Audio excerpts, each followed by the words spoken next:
সবজিতে স্বস্তি ফিরলেও চালের দামের ঊর্ধ্বগতিতে সাধারণ মানুষের নাভিশ্বাস তুলেছে।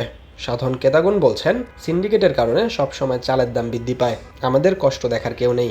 অনেকে বলছেন, সরকার বারবার পরিবর্তন হলেও তাদের ভাগ্যের পরিবর্তন হয়নি। ভাই, আগে আমি মিনিকেট নিতাম, এখন মিনিকেট 3850 টাকা বলতেছে। আমি মিনিকেটই নিতাম মনে করেন 3200 টাকা দিয়ে। তো অনেক টাকা বাড়ছে, এই জন্য আমি নর্মাল চাল নিতে আসছি, কারণ দেখা যায় আমি পারতেছি না। এখন আমার ফ্যামিলি যে এরকম আয়, আমার তো ওরকমই চলতে হবে। এই জন্য আমার মনে করেন বাধ্য হয়ে কম দামি চাল নিতেছি। 2 মাস আগে দেখেছিলাম যে আমরা 3200 টাকা মিনিকেটের বস্তা কিনেছিলাম, কিন্তু এখন সেটার দাম হচ্ছে 3850 টাকা। তো এই ক্ষেত্রে আমি মনে করি যে সিন্ডিকেট ব্যবস্থাটা যদি ভেঙে দেওয়া হয়, আমরা যদি রুখে না দাঁড়াই, কারণ আমরা মধ্যবিত্ত পরিবারের সন্তান, আমরাই কোনো মতে টানাপোড়েনের মধ্যে চলতেছি। অনেক কষ্ট হইতেছে।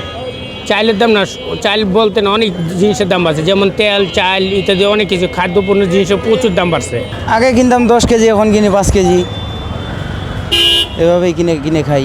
ইনকাম দেখা যাচ্ছে আপনার সারাদিন গাড়ি চালায় দেখা যাচ্ছে 700-800 টাকা মারি, গাড়ি জমা দিতে 400 টাকা, এর ভিতরে আবার চাল ডাইল বাজার সাদাই, তো কষ্ট হয়ে যায় অনেক। এদিকে চালের বাজার ঘুরে দেখা যায়, পাইকারি বাজারে চালের দাম কিছুটা কম হলেও খুচরা বাজারে দাম বেড়েছে। রপ্তানিকারক এবং পাইকারি বিক্রেতাদের দাবি, খুচরা বিক্রেতারা ইচ্ছা করেই চড়া দামে বিক্রয় করছে চাল। পাইজাম চাল 56 টাকা আমরা বিক্রি করি। হয়তো ক্রেতা যে দোকানে নিতে হয়তো 1 টাকা খরচ আছে, 56 টাকাও যদি হয়ে থাকে তো 1 টাকা খরচ 57 টাকা। কিন্তু ওরা যদি 65 টাকা বেচে, ওরা যদি 64 টাকা বেচে, তো ওরা তো 3-4 টাকা ওরা তো বেশি বেচতেছে, কিন্তু আমরা তো কমাই ঠিকই বেচতেছি। ধানের দাম বাড়লেই মিল মালিকরা ওই ধানের সাথে পর্তা করেই রেটটা দেয়, হ্যাঁ, এই হিসাবে দামটা বৃদ্ধি পাইছে। কিন্তু একজাক্টলি এখন কিন্তু দাম কমের দিকে, বাড়তির দিকে না, যে বাড়াটা বাড়ছে তার থেকে কিন্তু নিচে আসছে। সিন্ডিকেটের কোনো কথা নাই, সিন্ডিকেট যারা বলতো তারা এখন জেনে যে তরকারি দাম কমে আছে, সিন্ডিকেট আছে যে সময় আমদানি হবে এমনি অটোমেটিক কমে যাবে।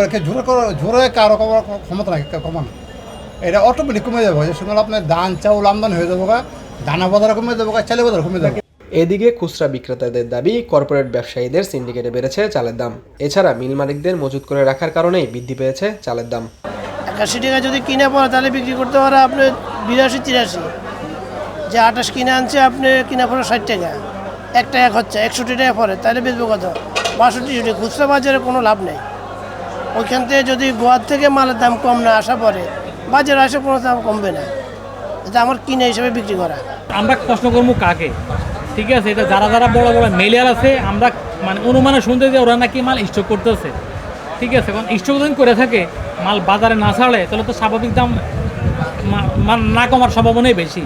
যখন মালটা বেশি আসবো মার্কেটে, তখন দামটা কমে থাকবে। এখন মালটা ছাড়া ওরা হিসাব করে অতিরিক্ত মালটা ছাড়ে না, ওই কারণে বাজারটা এই পরিস্থিতিতে আছে। এটার মেন কারণটা বলতে পারবো যে আসলে সমস্যা কোথায়, মেলাররা বলতে পারবে। যারা ধান কিনে চাল করে, আমরা তো চাল কিনে আনি, এখন তারা ধান কত দিয়ে কিনে, তারপরে দিই চালের দাম ওই হিসাবে কত পরে সব কিছু বলতে পারবেন। মূল আপনি তথ্য নিতে হলে আপনি ওখানে যেতে হবে।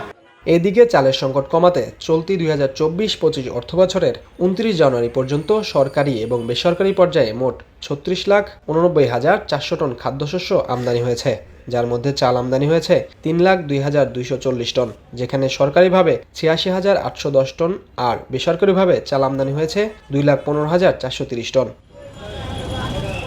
খাদ্য মন্ত্রণালয়ের তথ্য অনুযায়ী 29 জানুয়ারি পর্যন্ত সরকারি পর্যায়ে 13,06,771 টন খাদ্যশস্য মজুদ রয়েছে। খাদ্য মন্ত্রণালয়ের তথ্য অনুযায়ী 29 জানুয়ারি পর্যন্ত সরকারি পর্যায়ে 13,06,771 টন খাদ্যশস্য মজুদ রয়েছে।